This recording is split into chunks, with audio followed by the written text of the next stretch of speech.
Good morning friends, કેમ છો? મજામાં? તો આપણે ફિઝિક્સના બે લેક્ચર પૂરા કરી લીધા છે અને હવે ત્રીજા લેક્ચર તરફ આગળ વધીએ. તો મિત્રો, ત્રીજા લેક્ચર તરફ આગળ વધીએ એ પહેલા લાસ્ટ લેક્ચરની અંદર શું ભણેલા હતા એનું આપણે ક્વિકલી રિવિઝન કરશું. આપણે સ્ટાર્ટ કરેલું હતું ચેપ્ટર નંબર 3 સુરેખ પથ પર ગતિ.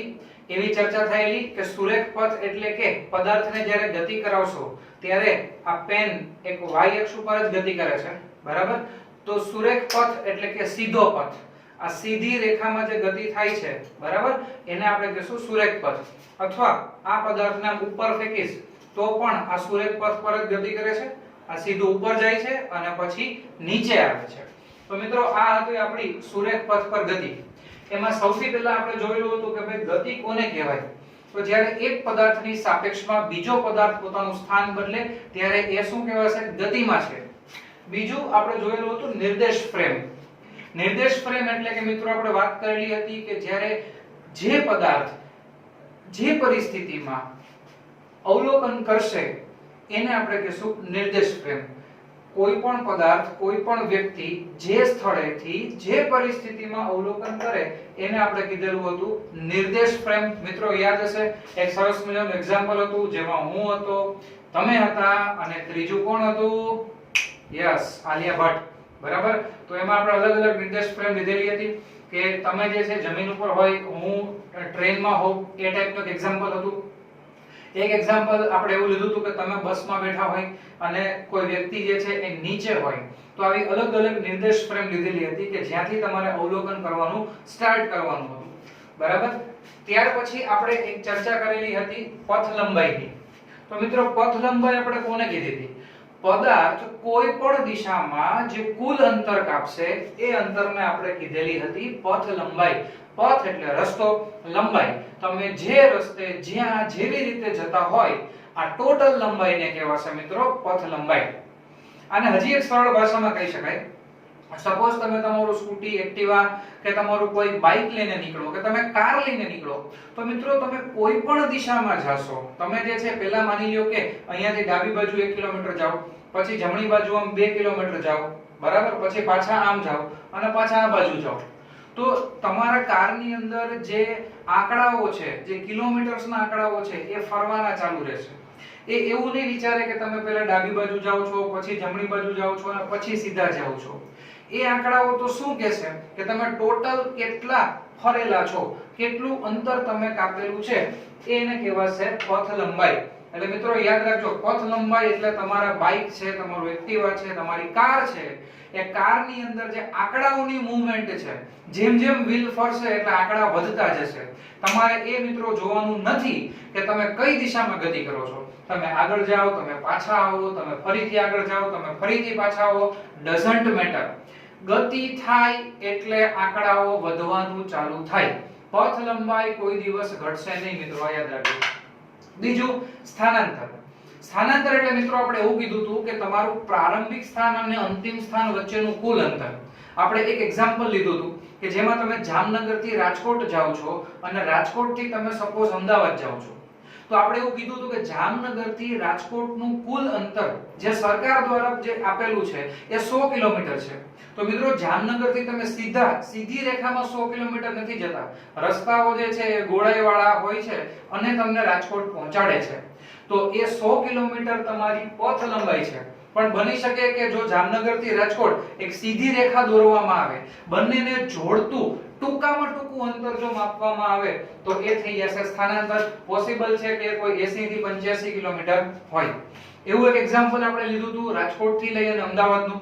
એક એક્ઝામ્પલ તમને યાદ હોય તો મેં આ બાજુ લખેલું હતું કે તમારા ઘરથી તમારી શાળાનું ટૂંકામાં ટૂંકું અંતર 2 કિલોમીટર છે, પણ તમે તમારા મિત્રના ઘરે જાઓ છો અને ત્યાંથી તમે સ્કૂલે જાઓ છો.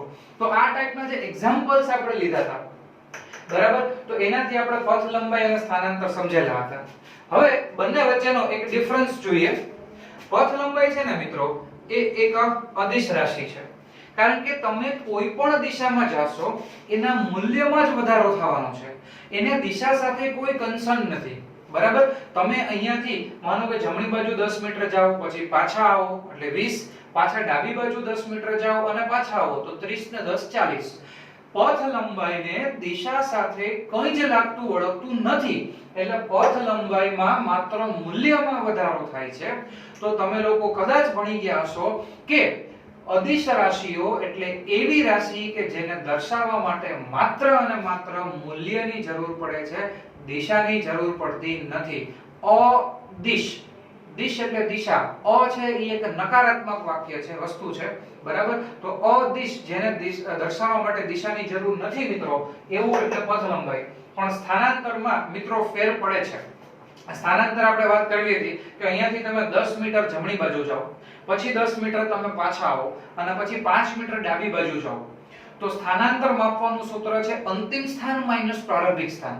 તો માનો કે તમારું અંતિમ સ્થાન -5 ઉપર છે, ત્યાંથી તમે 0 ઉપર આવો છો, તો તમારું સ્થાનાંતર નેગેટિવ છે. એટલે કે સ્થાનાંતર પોતે જે છે એ કેવી રાશિ છે?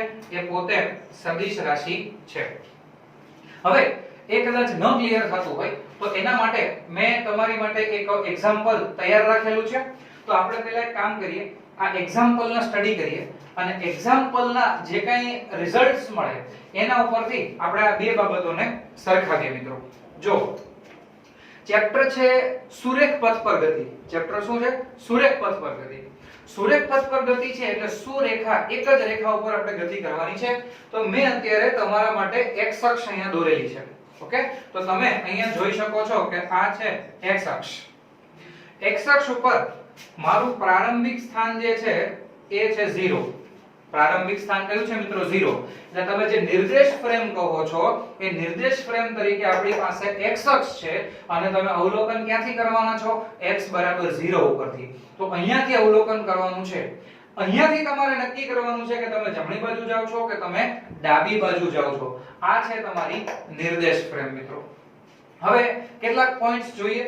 તો 0, 10, 20, 30, 40, 50 અને 60 આ ધન મૂલ્યો છે. -10, -20, -30 અને -40 છે તે ઋણ મૂલ્ય છે. પોઈન્ટ A 20 ઉપર છે, પોઈન્ટ B 40 ઉપર છે, પોઈન્ટ C 60 ઉપર છે, પોઈન્ટ D -20 ઉપર છે અને પોઈન્ટ E -40 ઉપર છે મિત્રો. તો હવે આ એક કોષ્ટકમાં મેં તમને ઘણા બધા એક્ઝામ્પલ અહીંયા લખેલા છે, બરાબર. તો અહીંયા મેં લખેલું છે ગતિપથ. તો આ તમારા કણ માટે ગતિપથ છે. આપણે ધારી લઈએ કે અહીંયા રહેલો જે કણ છે આ કણ ગતિ કરવાનો છે, તો કણ માટેના આ બધા ગતિપથ છે. કયા પથ એટલે કે રસ્તા ઉપર ગતિ કરશે એને કહેવાય ગતિપથ. એ ગતિપથ માટે તમારે માપવાની છે પથ લંબાઈ. જો મિત્રો સાથે સાથે તમારા દાખલો જાતે જ કરવાનો છે, બરાબર. પથ લંબાઈ કોઈ પણ દિશામાં અંતર મપાયેલું હોય એ ટોટલ અંતર તમારે માપવાનું છે. પથ લંબાઈ હંમેશા વધતી જ જશે, એ કોઈ દિવસ ઘટશે નહીં. નેક્સ્ટ છે સ્થાનાંતર. સ્થાનાંતર છે એ શું છે? સ્થાનાંતરને જનરલી x વડે દર્શાવવામાં આવે છે અને એ અંતિમ સ્થાનમાંથી પ્રારંભિક સ્થાન તમારે બાદ કરવાનું છે મિત્રો. સ્થાનાંતર માટે યાદ રાખજો, કયા રસ્તા ઉપર ગતિ કરે છે એ જરૂરી નથી. તમારા માટે જરૂરી આ છે, અંતિમ સ્થાન x2 માઈનસ પ્રારંભિક સ્થાન એટલે x1. અંતિમ અને પ્રારંભિક બે જ બિંદુઓ ધ્યાનમાં લેવાના છે, બધા બિંદુઓ ધ્યાનમાં લેવાની જરૂર નથી મિત્રો. ચાલો એક પછી એક આપણે જોઈએ. પેલા બે છે ને, આ બે એ હું તમને ગણતરી કરીને સમજાવું છું, પછી તમે પ્રયત્ન કરજો સાથે સાથે આન્સર જાતે લખવાનો. ગતિપથ છે OAB, મતલબ કે કોઈ કોણ છે એ O થી ક્યાં જાય છે? A ઉપર અને A થી જાય છે B ઉપર. OAB તો પથ લંબાઈ કેટલી થાય? તો O થી એને ગતિ કરી છે A ઉપર એટલે આ 20 અને A થી B એટલે અહીંયા બીજા 20. તો અહીંયાથી આ ટોટલ અંતર છે એ કેટલું છે મિત્રો? O થી લઈ અને B સુધીનું ટોટલ અંતર જે છે એ કેટલું છે? 40. તો પથ લંબાઈ જે છે એ થશે 40 અને આને આપણે મીટરમાં દર્શાવશું. તો પથ લંબાઈ થઈ ગઈ 40. ઓકે, આ જ કિસ્સામાં સ્થાનાંતર તમારે શોધવું હોય તો સ્થાનાંતરનું સૂત્ર છે અંતિમ સ્થાન માઈનસ પ્રારંભિક સ્થાન. હવે અંતિમ સ્થાન એટલે B. Okay, O A B એમાં અંતિમ સ્થાન એટલે B. B ઉપર કેટલા છે મિત્રો? 40. B ઉપર કેટલા છે મિત્રો? 40 માઈનસ પ્રારંભિક સ્થાન એટલે 0. તો 40 માઈનસ 0 તો પછી અહીંયા મૂલ્ય કેટલું આવશે 40 બરાબર. ચાલો હજી એક બે કરીએ એટલે ખ્યાલ આવે. ધારી લો કે કોણ O થી A, A થી B, B થી C ઉપર જાય છે, એટલે કે O થી A, A થી B અને B થી C ઉપર જાય છે. તો આવા કિસ્સામાં મિત્રો પથ લંબાઈ કેટલી થાય? તો કે અહીંયાથી આ 20, આ 40 અને અહીંયા સુધી 60. તો પથ લંબાઈ આ કિસ્સામાં થશે 60 મીટર. ઓકે. સ્થાનાંતર, સ્થાનાંતર એટલે મિત્રો અંતિમ સ્થાન. ઓકે. અંતિમ સ્થાન કોણ છે? C. અને C કેટલા ઉપર છે? 60. તો આ છે 60 માઈનસ 0, તો આન્સર આવશે 60 મીટર. ખ્યાલ આવે છે? આ આવશે 60 મીટર. હવે આપણે એક કામ કરીએ. નેક્સ્ટ છે OA BCB. OA BCB. OA BCB માં તમારો કોણ O થી A, A થી B અને B થી C જઈ અને C થી પાછો ક્યાં આવે છે? B ઉપર આવે છે મિત્રો. બરાબર. આવા કિસ્સામાં પથ લંબાઈ માપીએ તો O થી A એટલે 20, B એટલે 40, C એટલે 60 અને C થી તમે પાછા B ઉપર આવો છો એટલે આ બે વચ્ચેનું અંતર છે 20. એટલે 60 વત્તા 20 એટલે ટોટલ થશે મિત્રો 80 મીટર. 80 મીટર. હવે આ પથ માટે જ્યારે તમારે સ્થાનાંતર શોધવું હોય ને મિત્રો, તો સ્થાનાંતર શોધવામાં આપણે માત્ર અને માત્ર અંતિમ બિંદુ અને પ્રારંભિક બિંદુ, બરાબર, આ બે જ બિંદુઓ ધ્યાનમાં લેવાના છે. અંતિમ બિંદુ છે B. B કેટલા ઉપર છે? 40. B કેટલા ઉપર છે? 40 માઈનસ O કેટલા ઉપર છે? 0. તો તમારો આન્સર શું આવશે મિત્રો? 40 મીટર. એટલે જોજો આ કિસ્સાની અંદર તમારું સ્થાનાંતર જે છે એ ઓછું છે અને પથ લંબાઈ છે એ વધારે છે. ચાલો નેક્સ્ટ લઈએ. હવે તમારે જાતે વિચારતું જવાનું છે. O થી A, A થી B, B થી C, C થી B અને B થી A. O થી A, A થી B, B થી C, C થી B અને B થી A. ચાલો મિત્રો વિડિયો પોઝ કરો અને ગણતરી કરો કે O A B C B A આ પ્રક્રિયાની અંદર પથ લંબાઈ કેટલી થાય, સ્થાનાંતર કેટલું થાય. વિડિયો પોઝ કરો અને ગણતરી કરો. તો આની અંદર પથ લંબાઈમાં O થી C સુધી જવાની પથ લંબાઈ તો 60 છે જ. 10 20 30 40 50 60. બરાબર. C થી પાછા A ઉપર આવો છો એટલે 70 80 90 અને 100. બરાબર. ફરીથી જોઈ લેજો. અહીંયાથી 10 20 30 40 50 60 70 80 90 અને 100. તો અહીંયા પથ લંબાઈ આવશે 100 મીટર, 100 મીટર. અને મેં કીધેલું હતું કે સ્થાનાંતર માટે તમારે માત્ર અંતિમ બિંદુ અને પ્રારંભિક બિંદુને જ ધ્યાનમાં લેવાના છે. અંતિમ બિંદુ A છે. A કેટલા ઉપર છે મિત્રો? 20 ઉપર. 20 અને O છે એ આપણો સ્ટાર્ટિંગ પોઈન્ટ છે તો 0 એના બરાબર. તો અહીંયા ચોખ્ખું સ્થાનાંતર કેટલું છે? 20 મીટર છે. ઓલરાઈટ. ત્યાર પછી માની લઈએ કે O A B C B A અને પાછું O. O A B C B A અને A થી પાછું O. બરાબર. વિડિયો પોઝ કરો, પથ લંબાઈ અને સ્થાનાંતરની ગણતરી કરો અને પાછો વિડિયો સ્ટાર્ટ કરો. તો O થી C સુધી જઈએ છે અને C થી પાછું O. ગણતરી કરીએ. 10 20 30 40 50 60 70 80 90 100 110 અને 120. તો અહીંયા પથ લંબાઈ જે છે એ થશે 120 મીટર. અને ગતિપથ જે છે એમાં અંતિમ સ્થાન છે O અને પ્રારંભિક સ્થાન છે O. તો આ માટે જે છે મિત્રો એ અંતિમ સ્થાન O એટલે 0 માઈનસ પ્રારંભિક સ્થાન એટલે 0. તો આ કિસ્સામાં તમારું સ્થાનાંતર કેટલું થાય મિત્રો? 0 મીટર થશે. ખ્યાલ આવે છે? બરાબર. ઓકે. હવે આપણે હજી થોડા આગળ વધીએ. O A B C B A O અને O થી ક્યાં જાઓ છો D. O થી દાખલા તરીકે તમે D સુધી જાઓ છો. તો હવે વિડિયો પોઝ કરો અને પથ લંબાઈ તથા સ્થાનાંતર શોધો. પથ લંબાઈમાં 10 20 30 40 50 60 70 80 90 100 110 120 130 અને 140.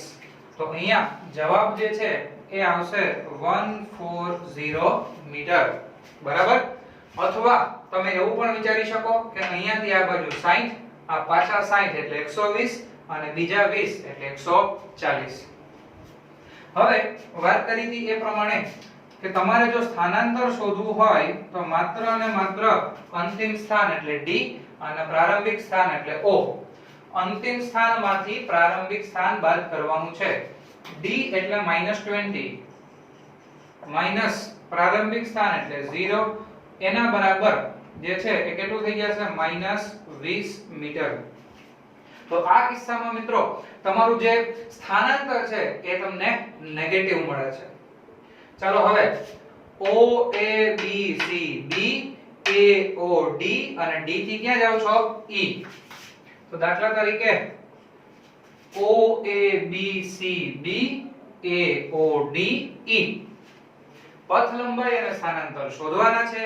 રીત તમને આવડે છે. વિડિયો પોઝ કરો, ગણતરી કરો અને અહીંયા જુઓ.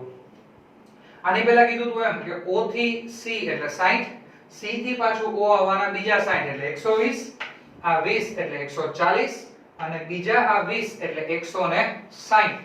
તો અહીંયા જે છે એ પથ લંબાઈ થશે મિત્રો 160 મીટર. અને સ્થાનાંતર માટે ગતિપથ મહત્વનો નથી, માત્ર અંતિમ સ્થાન અને પ્રારંભિક સ્થાન મહત્વનું છે. બરાબર. તો હવે તમારે શું કરવાનું છે? અંતિમ સ્થાન અને પ્રારંભિક સ્થાન મહત્વનું છે. તો અંતિમ સ્થાન છે E. E કેટલા ઉપર છે? -40. તો -40 માઈનસ પ્રારંભિક સ્થાન એટલે 0.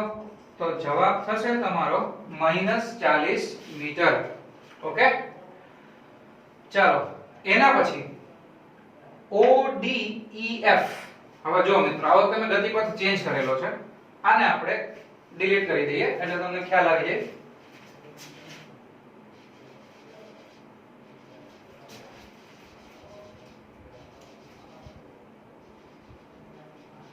ઓકે. આ વખતે ગતિપથ કંઈક આવો છે કે O થી D, D થી E અને E થી F. ઓકે. F આપણી પાસે નથી એટલે ગતિપથ આપણે મોડિફાઈ કરી દઈએ.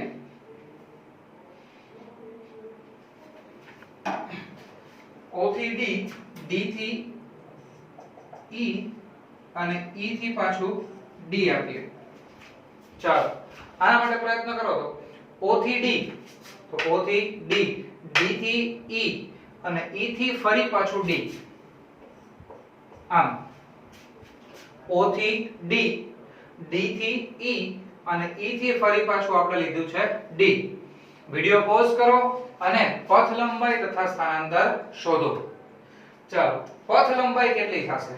તો મિત્રો પથ લંબાઈમાં તમે ધન બાજુ ગતિ કરો કે ઋણ બાજુ ગતિ કરો, તમારે જે છે એ પ્લસ જ ગણતરીમાં લેવાનું છે. એટલે અહીંયાથી આપણે D બાજુ જોઈએ તો -20 લેવાના નથી. શું લેવાનું છે? +20. તમે વિચારો તમે તમારા ઘરેથી સપોઝ નીકળી અને જમણી બાજુ જાઓ તો આંકડા જે છે એ 0 1 2 3 4 5 આવે. અને માનો કે તમે તમારા ઘરેથી નીકળીને ડાબી બાજુ જાઓ તો આંકડા શું -1 -2 -3 આવે છે. એવું ન હોય મિત્રો, તો કામ થઈ જાય ને. તો પેટ્રોલ એ બચે ને બધું કામ થઈ જાય કે આમ જાવ તો કિલોમીટર વધે અને આમ જાવ તો કિલોમીટર ઘટે. પણ એવું હોય નહીં. બરાબર. તમે બંનેમાંથી કોઈ પણ દિશામાં જશો, આ બાજુ જાઓ તો પણ તમારા વાહનના આંકડાઓ જે છે એ વધશે, કિલોમીટર વધશે. ડાબી બાજુ જાઓ તો પણ વધશે. જમણી બાજુ જઈને ડાબી બાજુ જાઓ તો પણ વધશે. ડાબી બાજુ જઈને જમણી બાજુ જાઓ તો પણ વધશે. જમણું ડાબું જમણું ડાબું જમણું ડાબું તો પણ વધશે. સમજાય છે મિત્રો? ઇન શોર્ટ તમે ગતિ કરશો એટલે તમારા વાહનના આંકડાઓ છે એ વધવાના જ છે. એમ અહીંયા ગતિપથ જે છે બરાબર, એમાંથી પથ લંબાઈ જ્યારે કન્સિડર કરશો તો આંકડાઓ છે એ વધવાના જ છે. O D E D, તો O થી D એટલે 20, D થી E એટલે બીજા 20 મતલબ કે 40, અને અહીંયા E થી લઈ અને પાછું D, જો O થી D, D થી E એટલે અહીંયા સુધી તો 40, અને E થી તમે ફરી પાછા D ઉપર જાઓ છો એટલે બીજા 20 અંક. આ પ્રત્યેક 10 10 છે, નો ખ્યાલ આવે ને 10 છે, જો અહીંયાથી 10 20 30 40 50 અને 60. આંકડાઓ તો વધવાના જ છે, તો આ થઈ જશે 60 મીટર. હવે સ્થાનાંતર શું થાય મિત્રો? તો સ્થાનાંતર માટે આપણે બે જ વસ્તુઓ જોવાની છે, અંતિમ સ્થાન અને પ્રારંભિક સ્થાન. અંતિમ સ્થાન છે D અને D છે -20 ઉપર, તો -20 -0 એટલે -20. ખ્યાલ આવે? ચાલો, O થી D, D થી E. સપોઝ O થી D, D થી E. ઓકે, આપણે આમ આપેલું છે O થી D, D થી E. હવે હું એમ કરીશ કે E થી D, E થી D અને D થી ફરી પાછું E, D થી ફરી પાછું E. બરાબર, સમજો. O થી D, D થી E, E થી D અને D થી E. આ કિસ્સામાં પથ લંબાઈ કેટલી થાય? વિડિયો પોઝ કરો, પથ લંબાઈ અને સ્થાનાંતર શોધો. હવે જવાબ જુઓ. અહીંયાથી 10 આ 20 આ 30 આ 40, પછી 50 60 70 અને 80. સમજાય છે? ફરીથી જુઓ, આ 20 20 ના છે, બરાબર, તો 0 થી આ 20 40, પછી 60 અને 80. તો પથ લંબાઈ જે છે એ થશે 80 મીટર. ત્યાર પછી સ્થાનાંતરની વાત કરવી છે. સ્થાનાંતર માટે તો મિત્રો આપણે માત્ર અને માત્ર અંતિમ બિંદુ E, પ્રારંભિક બિંદુ O. E કેટલા ઉપર છે? -40, માઈનસ પ્રારંભિક બિંદુ એટલે 0, તો આન્સર તમારો થઈ જશે -40. ત્યાર પછી O થી D, D થી O, O થી A. હવે જો ધન અને ઋણ બંને લીધા છે, આપણે બધી વેરાયટી કવર કરેલી છે. O થી D, O થી D, D થી ક્યાં જવું છે પાછું? O, અને O થી પછી ક્યાં જવું છે? A. એટલે આને આપણે કાઢી નાખીએ. બરાબર, ચાલો ફરીથી જોઈ લો. ગતિપથ O થી D, D થી O, O થી A. આ કિસ્સાની અંદર મિત્રો પથ લંબાઈ અને સ્થાનાંતર કેટલા થાય? ફરીથી વિડિયો પોઝ કરો, ગણતરી કરો. O થી D એટલે 20, D થી O એટલે બીજા 20 40, અને ત્યાંથી A એટલે ફરીથી 20, કેટલા થાય? 60. ફરીથી અહીંયા જોઈ લો, 0 10 20 30 40 50 60. તો અહીંયા જે છે એ આવશે 60 મીટર. ત્યાર પછી મારે શોધવો છે ગતિપથ. ગતિપથ શોધવો હોય તો આપણે જરૂર પડશે માત્ર અને માત્ર અંતિમ બિંદુ A અને પ્રારંભિક બિંદુ O. તો અહીંયા A કેટલા ઉપર છે? 20 ઉપર છે, માઈનસ O એટલે 0, તો મારું સ્થાનાંતર થાય છે 20 મીટર. ત્યાર પછી નેક્સ્ટ છે OD, ODO. બરાબર, નેક્સ્ટ આપણે લઈએ, કદાચ તમને આ ન દેખાતું હોય તો આને જવા દઈએ. નેક્સ્ટ આપણે લઈએ OD, ODO. તો O થી D, પછી D થી પાછું ક્યાં જવાનું છે? O, O થી પાછું ક્યાં જવાનું છે? D, અને D થી ફરી પાછું ક્યાં જવાનું છે? O. તો આ વખતે આ એરો નહીં આવે. રેડી? જોઈ લો ગણતરી. પહેલા O થી D, O થી D એટલે આ O થી લઈ અને D પહેલો એરો, પછી D થી O, તો D થી O એટલે આ બીજો એરો, પછી O થી D એટલે આ ત્રીજો એરો, અને D થી પાછું O એટલે ચોથો એરો. તો પ્રત્યેક સ્થાનાંતર છે 20 મીટરના છે. બરાબર, તો 20 40 60 80. અહીંયા ટોટલ અંતર જે છે એ થઈ જશે 80 મીટર. અંતિમ બિંદુ O એટલે 0, માઈનસ પ્રારંભિક બિંદુ એટલે 0, તો સ્થાનાંતર આમાં કેટલું થાય મિત્રો? 0 થાય. બરાબર, તો આ રીતે આપણે વેરાયટી વાળા ગતિપથ લીધા અને એમાંથી પથ લંબાઈ અને સ્થાનાંતર શોધેલા છે. હવે જો આ બંનેને કમ્પેર કરીએ, પથ લંબાઈ અને સ્થાનાંતરને કમ્પેર કરીએ. પથ લંબાઈ જે અદિશ રાશિ છે બરાબર, એને દિશા સાથે કઈ લાગતું ઓળખતું નથી. તમે જોઈ લ્યો કે કોઈ પણ દિશામાં તમે જાઓ છો એટલે આપણે પથ લંબાઈમાં સતત વધારો પ્લસ જ ગણીએ છીએ, ક્યાંય માઈનસ ગણતા નથી. એટલે એમાં દિશાને ધ્યાનમાં લેવાની નથી. તો પથ લંબાઈ કેવી ભૌતિક રાશિ છે? એ છે અદિશ. સ્થાનાંતર કેવી રાશિ છે? સદિશ. કારણ કે સ્થાનાંતર જે છે એમાં આપણે નેગેટિવ અને પોઝિટિવ ધ્યાનમાં લઈએ છીએ. બરાબર, ડાબી બાજુ જતા હોય તો આપણે -20 ને ધ્યાનમાં લઈએ છીએ, એટલે એ છે સદિશ. પથ લંબાઈ હંમેશા ધન હોય. મિત્રો બધા એક્ઝામ્પલમાં જુઓ, પથ લંબાઈ જે છે ને એ હંમેશા ધન જ છે. એ કોઈ દિવસ નેગેટિવ નહીં હોય અને કોઈ દિવસ 0 નહીં હોય. કોઈ પણ કણ ગતિ કરતો હોય એટલે પથ લંબાઈ ક્યારેય 0 ન હોય અને ક્યારેય નેગેટિવ ન હોય. બરાબર, જો યાદ રાખજો, ગતિ કરતો હોય તો પાછો તમે એમ કહેશો સર સ્થિર હોય તો? સ્થિર હોય તો ગતિની વાત જ નથી. કોઈ પણ કણ જ્યારે ગતિ કરે ત્યારે એની પથ લંબાઈ હંમેશા પોઝિટિવ જ હશે. બરાબર, એટલે પથ લંબાઈ જે છે એ હંમેશા મેં કેવી અહીંયા લખેલી છે મિત્રો? આ છે ધન. ઓકે, સ્થાનાંતર. સ્થાનાંતર ધન, ઋણ કે શૂન્ય હોય. જો ઉપર આ 1 2 3 4 ઉપરના 4 કેસ એવા છે કે એમાં ધન છે સ્થાનાંતર. નીચે આ કેસ જોવો 1 2 3 4 આમાં ઋણ છે. બરાબર, અહીંયા 0 છે, અહીંયા 0 છે. તો કેટલાક કિસ્સા એવા છે કે જેમાં સ્થાનાંતર ધન છે, કેટલાક કિસ્સા એવા છે કે જેમાં સ્થાનાંતર ઋણ છે અને કેટલાક કિસ્સા એવા છે કે સ્થાનાંતર 0 છે. તો સ્થાનાંતર જે છે ને એ ધન પણ હોય, ઋણ પણ હોય અને 0 પણ હોય. પછી બંને માટે એકમ મીટર જ થશે. જોઈ લો, 40 મીટર 40 મીટર, 140 મીટર, -20 મીટર. બંને એક પ્રકારનું અંતર દર્શાવે છે એટલે એકમ મીટર છે. તો હવે તમે એમ કહેશો સર બંને જો અંતર જ બતાવતા હોય તો બેમાં ડિફરન્સ શું છે? ડિફરન્સ એવો છે કે પથ લંબાઈ શું આપશે? પદાર્થ દ્વારા કપાયેલું કુલ અંતર સૂચવે છે. પદાર્થ દ્વારા કપાયેલું કુલ અંતર. દાખલા તરીકે આ વસ્તુ લઈએ આપણે, OD EDE અથવા આ OD OA.